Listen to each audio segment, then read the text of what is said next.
Hello and welcome to Sailing Elsie. My name is Seth and I intend to earn your subscription today. All right, let's put a little pause here. Almost nothing got done on the to-do list that we made last week.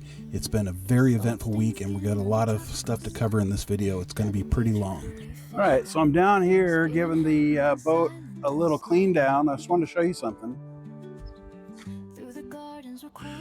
It's cleaning up nicely.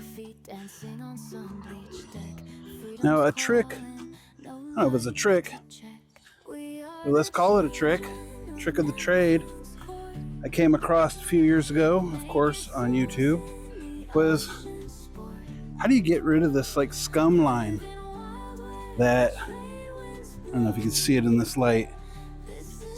Anyway, how do you get rid of this scum line that's left behind by the water when you leave it in too much or too long? If you come across that, try Barkeeper's Friend. I think it's something called oxalic acid. I could be wrong on that, but I think that's what it is. And what it does is it attacks natural stains by stains from organic matter. So let's see if I can get a shot of this, and then we'll do it after in a minute. You don't even have to scrub, really. You can put it. I'm using a blue Scotch-Brite sponge, but I'm not even using the Scotch-Brite side on it. I'll come back in a minute.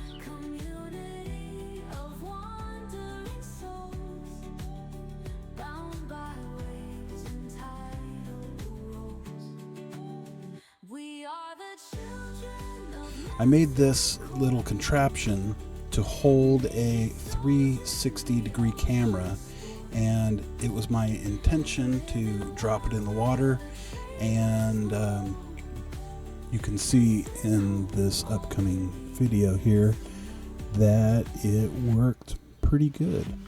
So I've got the 360 camera on a tripod, on a broomstick, on a float with a weight on the bottom, and there we go. So concept works, floats around really nice, but then this happened. So we got the boat in the water and she doesn't want to start. She'll run off of starting fluid and she turns over great with the new starter, but I honestly don't have any time to work on her today. I've really got to get to other things. I wanted to go out, take a rip, give you guys a video of her running, and not gonna happen. Next time, maybe, or maybe never. I'll go ahead and give you a little view of her in the water though. Really, really good looking boat.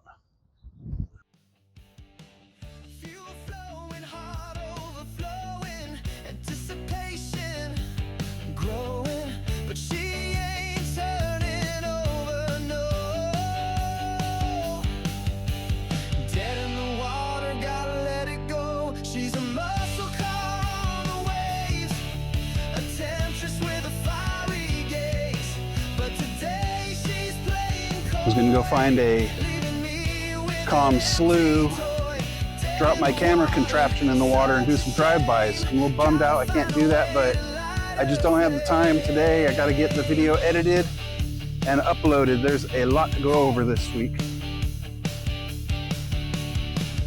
I'm sure it's just a stuck float bowl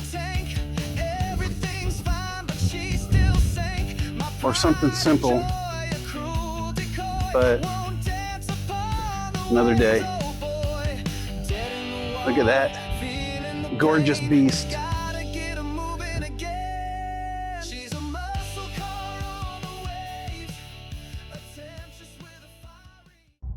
So, slight impediment to my progress this week. They're not letting me into my storage unit. There was a fire here, and that white van there, that guy was going to buy some of the lumber that I have and assemble it in his unit, and apparently he had a fire, and it looks like it spread 1, 2, 3, 4, 5, 6, 7, 8, 9, 10, 11, 12, 13 units, maybe more, down. What a shame. And that's so weird because these buildings are completely metal. so weird that it would have spread.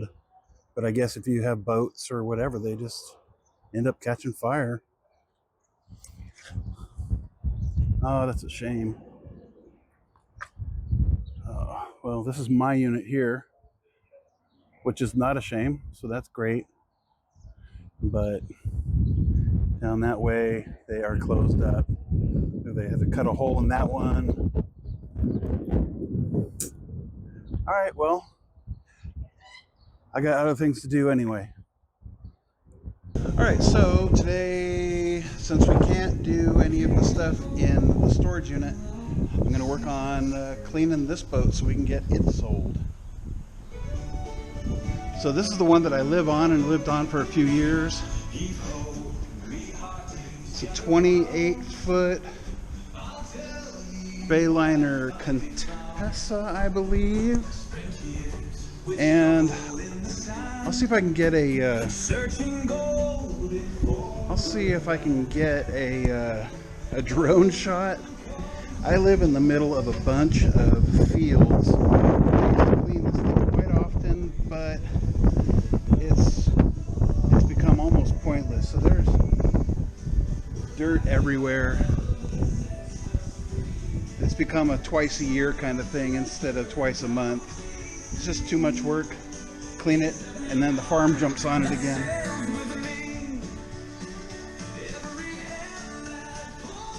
Matter of fact, my neighbor just cleaned his a couple weeks ago, and then this guy hasn't been here in a few months. You can see his is spider webbed and dirty too. It's just hard to keep things clean out here.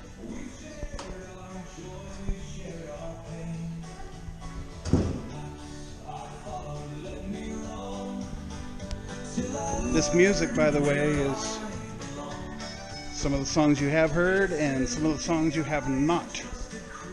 So anyway, we're going to get busy giving this a wash, start getting it ready for the next owner. Don't know who that is yet, but we will find out. All right, so here's an after shot of those efforts.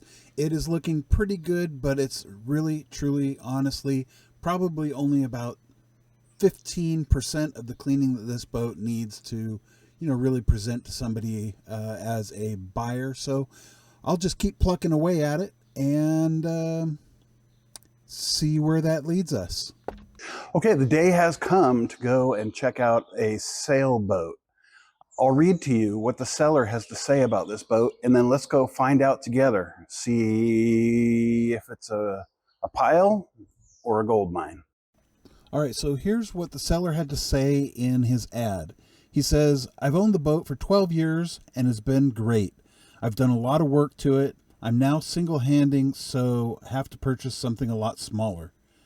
It has a removable bowsprit for an asymmetrical spinnaker, and it also has a very nice, very large asymmetrical spinnaker included. The Genoa is a 150 in excellent condition. It's on a Harken furler. It has a Solent stay on a furler, 90% blade in excellent condition. Removable inner forestay with Hank-on staysail and storm jib, also in excellent condition. There's a spare 120 jib in excellent condition. There's a like-new mainsail, purchased last year and never used. It's a cruising Dacron, 3 reef points, full batten. Chain plates and rigging have been replaced over the last few years. Running rigging is usable, but most is a few years old. It holds 300 gallons of water and 150 gallons of fuel. The boat was hauled out 2 years ago and had 15 gallons of Mexican bottom paint applied. The bottom is clean and in great shape. There's a new propeller and rudder, both installed 5 to 6 years ago. The custom Dodger needs a few repairs. It's a great full enclosure with lots of ventilation for the tropics. There are 3 solar panels over the Dodger, 1100 watts. There's a super heavy-duty davit and a large solar arch with room for 900 more watts of solar. Custom aluminum hard stanchions and 2 permanently rigged whisker poles. This boat is unique, not very yachty, but very seaworthy. I've had her in 70 plus knots and felt very safe. The mast was replaced in 2011 with a 72-foot bell ringer spar It's extremely heavy duty and 5 feet taller than the original. She sails great in light air. The interior is pretty rough. The floors are pretty trashed. The headliner needs replacing. Some hatches could use replaced. I believe the boat has a lot of potential. The aft cabin has been restored, but I stopped there. There are 4 cabins, 2 heads, and a washer and dryer combo.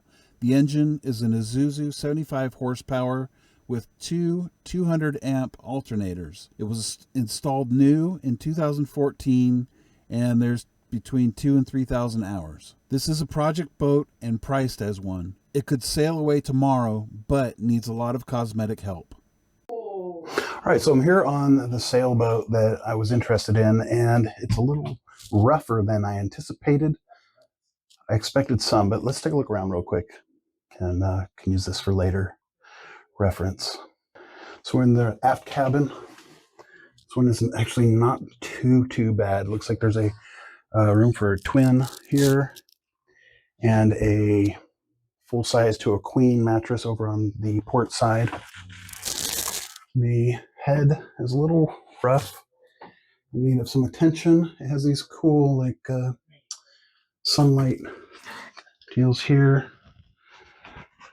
The toilet is there, and then stand-up shower.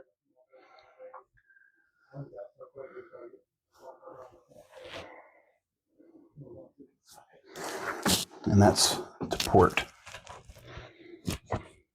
I'm backing out here.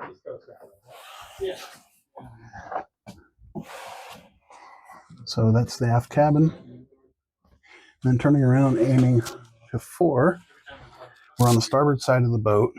Here's a chest freezer, chest refrigerator, propane stove with oven,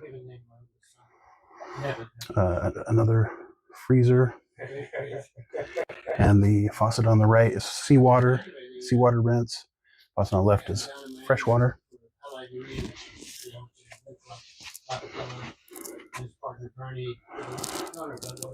AC panel.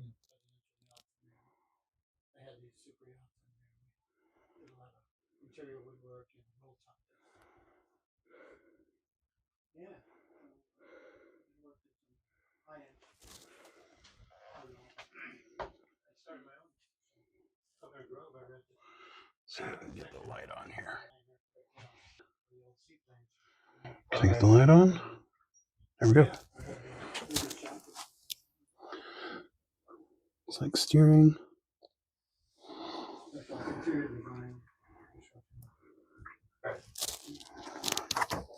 Manual bilge pump. Rat's nest. Looks like possibly a place that a water heater or something was at one point. That's what I'm talking about right now. I'm looking at this piece of property in Pascal.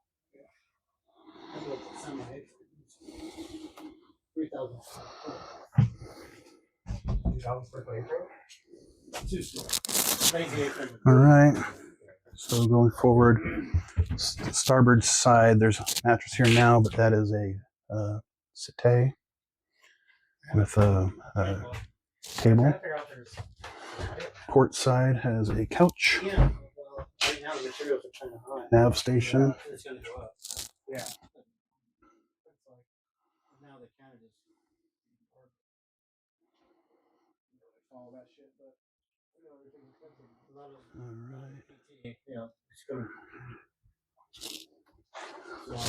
Okay, so this is a second aft cabin. Looks like bigger than a twin on the bottom. There's currently a washer dryer.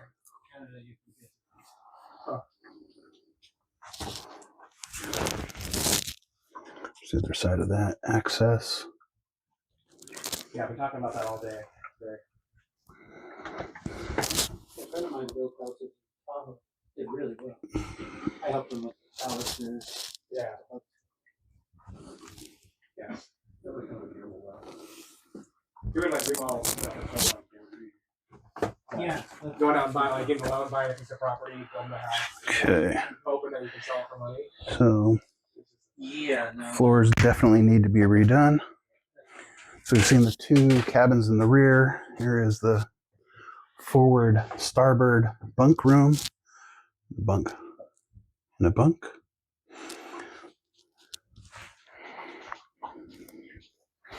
There's an additional water tank in that cupboard that could be used or removed. It looks like a 55-gallon drum. The ceiling needs new upholstery.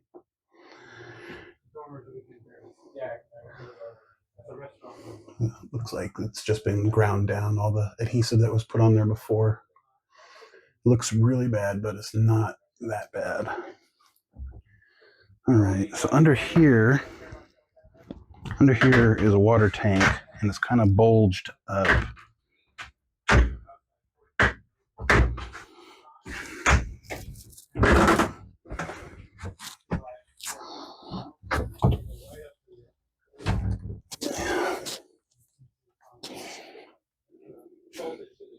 This is underneath the rear bunk.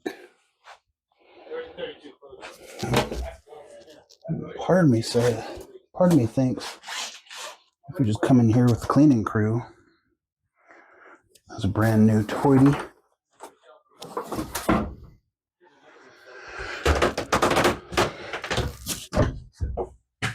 Here is the forward bathroom. This at one point was a wet head. The current owner has never used it as a wet head.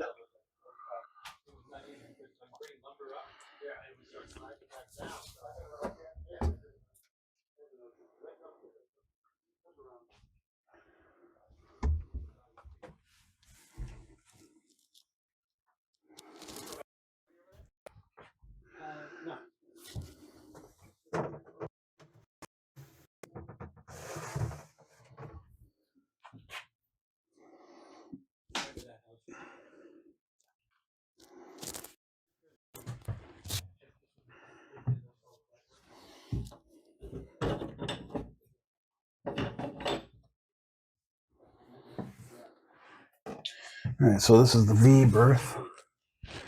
Got a closet, cabinets around the top. There's so there are no mattresses other than the one that's on the table right now. So I feel like this area with some soap and water would clean up really nice. I feel like the floors with a little bit of cleanup and a little bit of sanding would clean up really nice.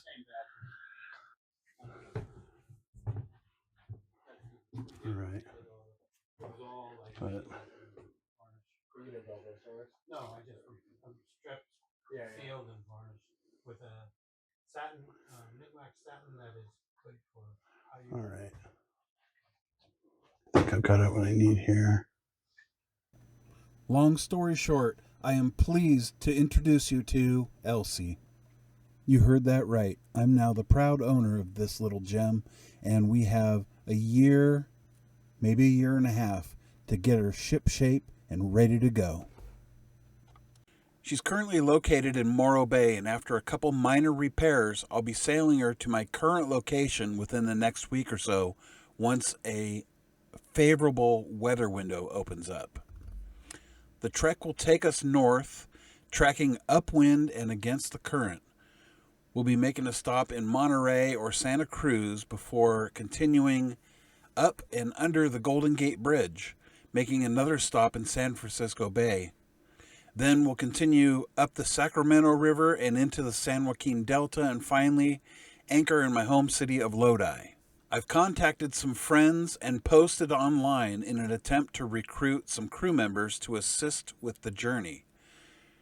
The boat currently has no wind gauges, no GPS, and no autopilot. Tablets and phones are sufficient for GPS, but without autopilot, the whole trek will be hands-on. One of the Sailing Elsie apps I use, called Sea People, has a voyage tracker, and I'll be sharing the link to that tracker on the Sailing Elsie Facebook page, as well as in the discussion forum at sailingelsie.com, so you can watch a live feed of our voyage. You'll be able to see current speed and heading, as well as max speed traveled, and a map view of the course we've traveled. Next week's video will have a lot of cleaning, getting to know the boat, and getting her ready to sail. We'll see you then. Don't forget to thumbs up, comment, and subscribe.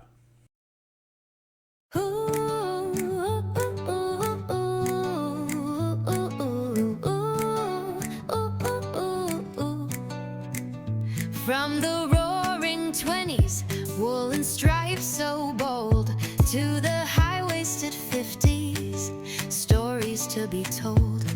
Bikinis of the 60s, sunshine on the skin, athleisure of the 80s, where do I begin? Each decade's got its fabric, its cut, its silhouette. A fashion revolution, a watery ballet. But me, I'm different, I was born this way, with a suit that's timeless, come what may. Born in a swimsuit, woven from the sea, perfectly fitted just for me. Never fades, never frays, always feels brand new. A splash of magic, shimmering and true.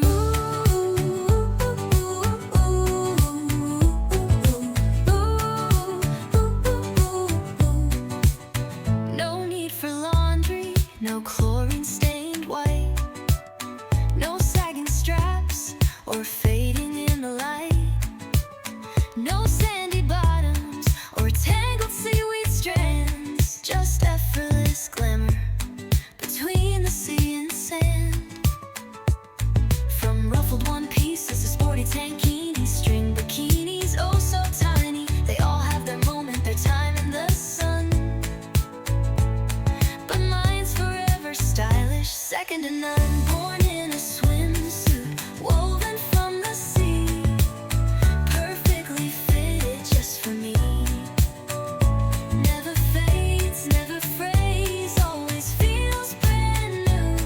A splash of magic, shimmering and true. So while you're searching, trying on each style, I'll be swimming with a carefree smile. No need to worry, no need to adjust. My perfect swimsuit, built on ocean trust. Born in a swimsuit, woven from the sea, perfectly fitted just for me. Never fades, never frays, always feels brand new. A splash of magic, shimmering and true.